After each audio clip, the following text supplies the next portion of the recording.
Here's my small Lego Technic off-road truck. It uses the body of a regular remote-controlled vehicle that my brother got. It's held on by these pins. But underneath it's all Lego. It's got a front live axle suspension, rear live axle suspension, four-wheel drive with two large motors, steering with a servo motor. Let's see it drive.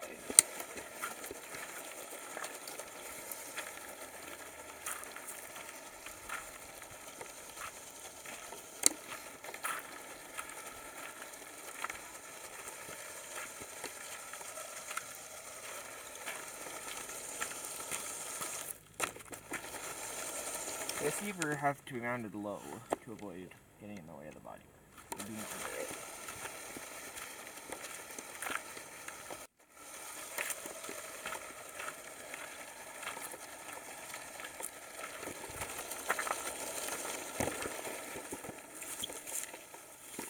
Too much wet in the grass. Don't want to get my motors wet. Also, this is the apparatus that I was using to film the video. It's the remote plus this cage for my camera to fit in.